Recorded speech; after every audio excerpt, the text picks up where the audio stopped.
नमस्कार साथियों, हमारी आज की कहानी है भाग्य का लिखा कभी नहीं मिटता। एक गांव में एक बहुत ही ज्ञानी पंडित रहता था। एक दिन वह अपने बचपन के मित्र से मिलने के लिए दूसरे गांव जा रहा था।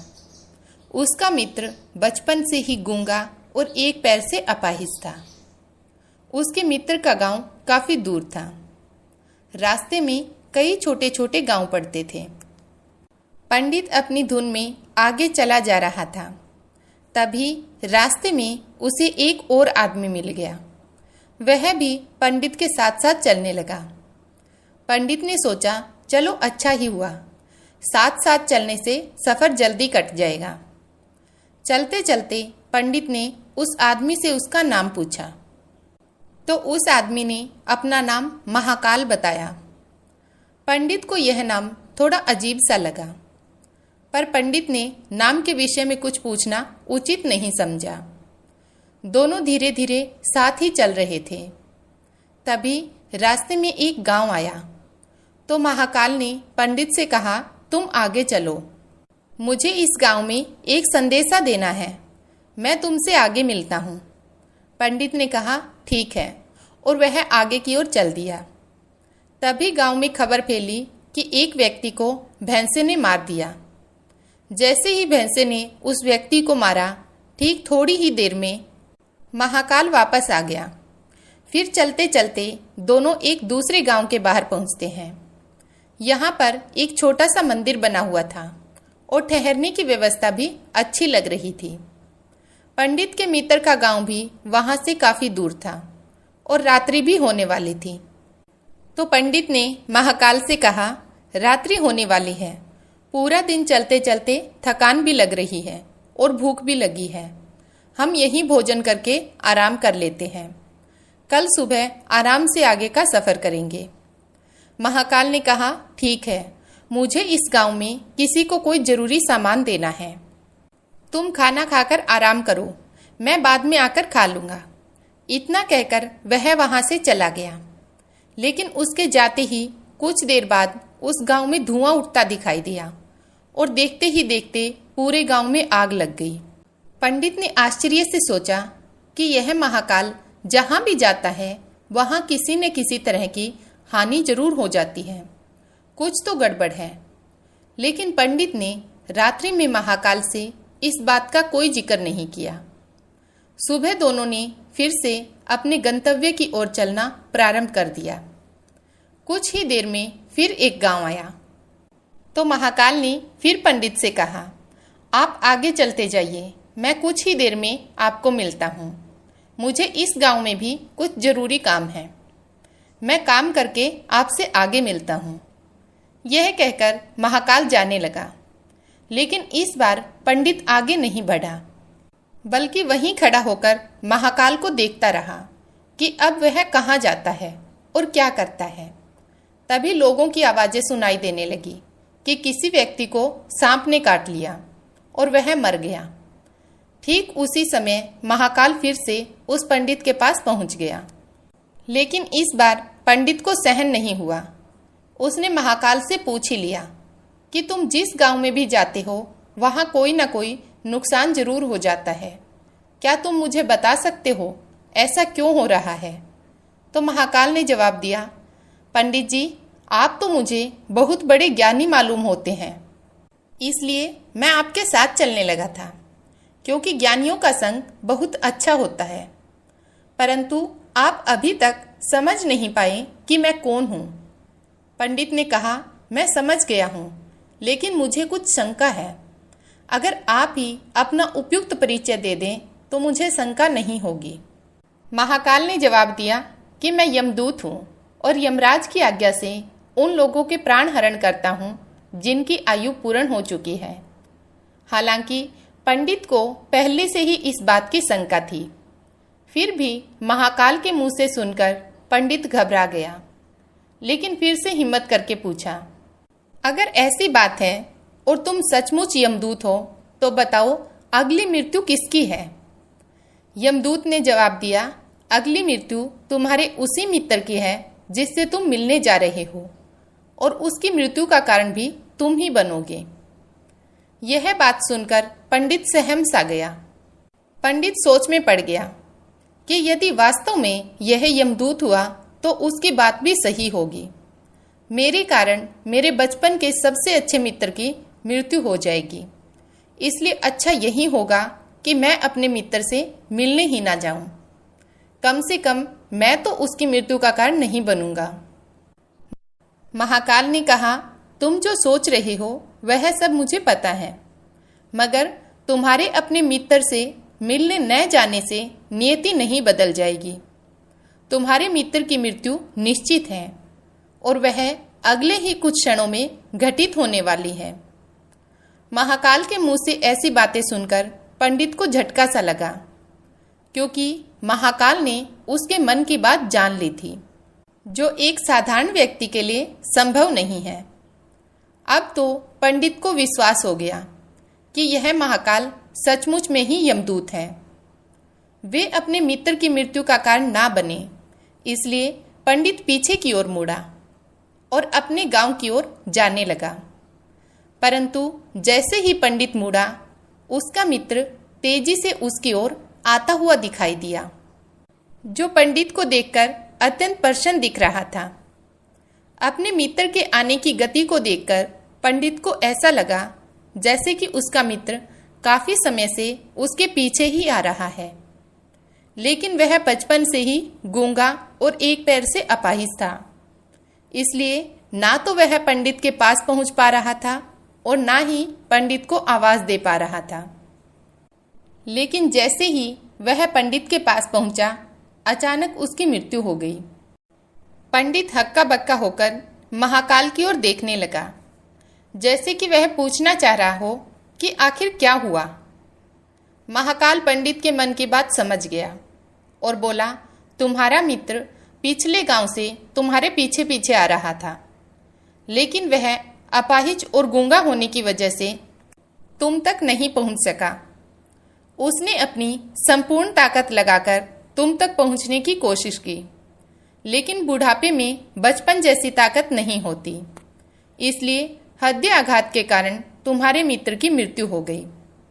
क्योंकि तुमसे मिलने के लिए अपनी गति की सीमा को लांघते हुए वह तुमसे मिलने के लिए पीछे पीछे भाग रहा था, इसलिए अपने मित्र की मृत्यु का कारण तुम ही बने। अब पंडित को विश्वास हो चुका था कि सचमुच यह महाकाल एक यमदूत है और उसका कार्य जीवों के प्राणों को हरना है। पंडित एक ज्ञानी व्यक्ति था, इसलिए वह जानता था कि मृत्यु पर किसी का वश नहीं चलता। सभी जीवों को एक ना एक दिन मरना ही है। यही सोचकर उसने अपने आप को संभाल लिया। लेकिन अचानक पंडित के मन में स्वयं की मृत्यु के बारे में जानने की इच्छा हुई, इसलिए उसने महाकाल से पूछा, जब मृत्यु मेरे मित्र की होनी थी तो तुम शुरू से ही मेरे साथ क्यों चल रहे थे? महाकाल ने जवाब दिया, मैं तो सभी के साथ चलता हूँ और हर क्षण चलता रहता हूँ, किंतु लोग पहचान नहीं पाते, क्योंकि लोगों के पास अपनी समस्याओं के अलावा किसी और व्यक्ति, वस्तु या घटना के संदर्भ में सोचने, समझने और देखने का समय ही नहीं होता। पंडित ने कहा, क्या तुम बता सकते हो कि मेरी मृत्यु कब और कैसे होगी? तो महाकाल ने कहा, हालांकि किसी सामान्य जीव को यह जानना ठीक नहीं है, क्योंकि कोई भी जीव अपनी मृत्यु के बारे में जानकर दुखी हो जाता है, लेकिन तुम ज्ञानी व्यक्ति प्रतीत होते हो और अपने मित्र की मृत्यु को तुमने जितनी आसानी से सहन कर लिया, उसे देखकर लगता है कि तुम अपनी मृत्यु के बारे में जानकर दुखी नहीं होगे। इसलिए मैं तुम्हें बता देता हूँ, तुम्हारी मृत्यु आज से ठीक 6 महीने बाद आज के ही दिन किसी दूसरे राज्य में फांसी लगने से होगी। और सबसे आश्चर्य की बात यह होगी कि तुम स्वयं खुशी से फांसी को स्वीकार कर लोगे। इतना कहकर महाकाल जाने लगा, क्योंकि महाकाल का पंडित के साथ चलते रहने का अब कोई कारण नहीं बचा था। पंडित भी अपने मित्र की यथाशक्ति कर्मकांड करके अपने गांव चला गया। लेकिन कोई व्यक्ति कितना भी ज्ञानी क्यों न हो, अपनी मृत्यु की बात सुनकर दुखी तो होता ही है और मृत्यु से बचने के लिए कुछ ना कुछ करता ही है। तो पंडित ने भी किया। पंडित विद्वान था, इसलिए उसकी ख्याति उस राज्य के राजा तक थी। उस पंडित ने सोचा कि राजा के पास तो कई ज्ञानी मंत्री हैं, वे मेरी मृत्यु से संबंधित समस्या का कोई ना कोई हल निकाल ही लेंगे। पंडित यह सोचते हुए राज दरबार में पहुंच जाता है और उसने वहां जाकर राजा को सारा वृतांत सुनाया। राजा ने यह बात अपने मंत्रियों को बताई और उनसे सलाह मांगी। अंत में सभी ने विचार विमर्श करके कहा कि अगर पंडित की बात सही है तो यह तो निश्चित है कि उसकी मृत्यु 6 महीने के बाद ही होगी। लेकिन मृत्यु तो तब होगी जब वह दूसरे राज्य में जाएगा। यदि वह दूसरे राज्य में जाएगा ही नहीं तो मृत्यु भी नहीं होगी। मंत्रियों की यह सलाह राजा को भी ठीक लगी। बहुत सोच समझकर राजा ने पंडित के रहने की व्यवस्था महल में ही कर दी और राजा के आदेश के बिना उस पंडित से किसी को भी मिलने नहीं दिया जाता था। लेकिन पंडित कहीं भी आ जा सकता था ताकि पंडित को यह ना लगे कि वह राजा की कैद में है। परंतु पंडित डर के कारण स्वयं ही कहीं आता जाता नहीं था। धीरे धीरे पंडित की मृत्यु का समय नजदीक आने लगा और वह दिन भी आ गया जिस दिन पंडित की मृत्यु होने वाली थी। पंडित अपनी मृत्यु को लेकर बहुत चिंतित था, इसलिए उस दिन पंडित डर के मारे जल्दी ही सो गया ताकि जल्दी से वह रात बीत जाए और अगला दिन आ जाए तो मृत्यु टल सके। लेकिन पंडित को स्वयं नींद में चलने की बीमारी थी और इस बीमारी के बारे में वह स्वयं भी नहीं जानता था। अतः राजा के किसी वेद को बताने का तो प्रश्न ही नहीं उठता। उसी रात पंडित को नींद में चलने का दौरा पड़ा। वह उठा और जेल से निकलकर अस्तबल में गया। पंडित राजा का खास मेहमान था, इसलिए किसी पहरेदार ने भी उसे नहीं रोका और ना ही किसी तरह की पूछताछ की। अस्तबल में पहुंचकर वह सबसे तेज चलने वाले घोड़े की पीठ पर सवार होकर नींद में ही राज्य की सीमा के बाहर दूसरे राज्य में चला गया। इतना ही नहीं, वह दूसरे राज्य के राजमहल पहुंच गया और महल के पहरेदार ने भी उसे नहीं रोका और ना ही कोई पूछताछ की, क्योंकि सभी लोग रात्रि के अंतिम पहर होने के कारण नींद में थे और वह पंडित सीधे राजा के शयन कक्ष में पहुंच गया जहां राजा और रानी सो रहे थे। वहां पंडित भी जाकर लेट गया। सुबह हुई तो राजा ने पंडित को रानी के बगल में सोया हुआ देखा, जिससे राजा बहुत क्रोधित हुआ और पंडित को गिरफ्तार कर लिया गया। पंडित को तो कुछ समझ में ही नहीं आ रहा था कि आखिर दूसरे राज्य में और राजा के शयन कक्ष में वह कैसे पहुंच गया। लेकिन वहां यह सब सुनने वाला कौन था। राजा ने पंडित को दरबार में हाजिर करने का हुक्म दिया। पंडित को दरबार में लाया गया। कुछ समय बाद राजा का दरबार लगा, जहां राजा ने पंडित को देखा और देखते ही क्रोधित होकर पंडित को फांसी पर चढ़ा देने का आदेश दिया। फांसी की सजा का सुनकर पंडित कांप गया। फिर भी कुछ हिम्मत करके उसने राजा से कहा कि मैं यह नहीं जानता कि मैं राजमहल में कैसे पहुंचा और यह भी नहीं जानता कि मैं आपके शयन कक्ष में कैसे आया और आपके राज्य के किसी पहरेदार ने मुझे रोका क्यों नहीं। लेकिन मैं इतना जानता हूं कि आज मेरी मृत्यु होनी थी और अब सच में होने जा रही है। राजा को यह बात थोड़ी अटपटी लगी। उसने पूछा, तुम्हें कैसे पता कि आज तुम्हारी मृत्यु होनी है? तुम कहना क्या चाहते हो? राजा के इस सवाल के जवाब में पंडित ने महाकाल से मिलने की कहानी बता दी और कहा कि महाराज, मेरा क्या किसी भी सामान्य व्यक्ति में इतना साहस नहीं कि वह राजा के शयन कक्ष में राजा की उपस्थिति में रानी के पास चला जाए और सो जाए। राजा को पंडित की बात में थोड़ी सत्यता दिखाई दी, परंतु उसने सोचा यह मृत्यु से बचने के लिए महाकाल और अपनी मृत्यु की भविष्यवाणी का बहाना बना रहा है। इसलिए राजा ने पंडित से कहा, यदि तुम्हारी यह बात सत्य है और आज तुम्हारी मृत्यु का दिन है, जैसा कि तुम्हें महाकाल ने कहा था, तो तुम्हारी मृत्यु का कारण मैं नहीं बनूंगा। लेकिन अगर यह बात झूठी निकली तो निश्चित ही आज तुम्हारी मृत्यु का दिन होगा। क्योंकि पड़ोसी राज्य का राजा उसका मित्र था, उसने तुरंत सैनिकों के हाथ दूसरे राज्य के राजा को पत्र भेजा और पंडित की बात की सत्यता का प्रमाण मांगा। शाम तक भेजे गए सैनिक वापस लौटे और उन्होंने बताया कि महाराज, पंडित जो कह रहा है वह पूर्णतः सत्य है।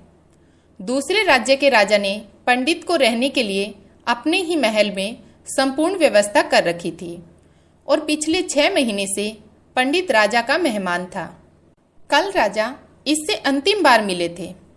इसके बाद इस राज्य में यह कैसे पहुंचा, इसकी जानकारी किसी को नहीं है। इसलिए उस राज्य के राजा के अनुसार पंडित को फांसी की सजा देना उचित नहीं है। लेकिन राजा के लिए एक नई समस्या आ गई, क्योंकि उसने बिना कुछ जाने ही पंडित को फांसी की सजा सुना दी थी। इसलिए अगर दंड फांसी नहीं दी जाए तो राजा के कथन का अपमान हो जाएगा, और अगर राजा के द्वारा दी गई सजा का मान रखा जाएगा तो पंडित की बिना वजह ही मृत्यु हो जाएगी। राजा ने अपने सभी मंत्रियों से इस बारे में चर्चा की। सभी मंत्रियों ने सुझाव दिया कि महाराज, पंडित को एक कच्चे सूत से फांसी लगवा दें। इससे आपके कथन का भी मान रह जाएगा और कच्चे सूत के धागे से पंडित को भी फांसी नहीं लगेगी और उसके प्राण बच जाएंगे। राजा को यह सुझाव अच्छा लगा। उसने ऐसा ही आदेश सुना दिया। पंडित के लिए कच्चे धागे की सूत का फांसी का फंदा बनाया गया और नियम के अनुसार पंडित को फांसी पर चढ़ाया जाने लगा। सभी लोग खुश थे कि ना तो पंडित मरेगा और ना ही राजा का वचन झूठा पड़ेगा। पंडित को भी विश्वास था कि सूत के धागे से तो उसकी मृत्यु हो ही नहीं सकती। इसलिए वह भी खुशी खुशी फांसी पर चढ़ने को तैयार था, जैसा कि महाकाल ने उसे कहा था। लेकिन जैसे ही पंडित को फांसी दी गई, सूत का धागा तो टूट गया, लेकिन टूटने से पहले उसने अपना काम कर दिया था। पंडित के गले की नस सूत के धागे से कट चुकी थी और पंडित जमीन पर पड़ा तड़फ रहा था। हर धड़कन के साथ उसके गले से खून की फुहार निकल रही थी और देखते ही देखते पंडित का शरीर पूरी तरह से शांत हो गया। सभी लोग आश्चर्यचकित थे, पंडित को मरते देख रहे थे। किसी को विश्वास ही नहीं हो रहा था कि इस कमजोर से धागे से किसी की मृत्यु हो सकती है। लेकिन घटना घट चुकी थी। नियति ने अपना काम कर दिया था। जो होना होता है वह होकर ही रहता है। हम चाहे जितनी भी सावधानियां बरतें, जितना भी उपाय कर लें, लेकिन हर घटना और घटना की पूरी प्रणाली पहले से ही तय होती है, जिसे हम थोड़ा सा भी इधर उधर नहीं कर सकते। इसलिए ईश्वर ने हमें भविष्य जानने की क्षमता नहीं दी, ताकि हम अपने जीवन को ज़्यादा बेहतर ढंग से जी सकें। और यही बात उस पंडित पर भी लागू होती है। यदि पंडित ने महाकाल से अपनी मृत्यु के बारे में ना पूछा होता तो 6 महीने राजा की कैद में डर डर कर जीने की बजाय ज़्यादा बेहतर जीवन जीता। आपको यह कहानी कैसी लगी कमेंट बॉक्स में ज़रूर बताएं। धन्यवाद।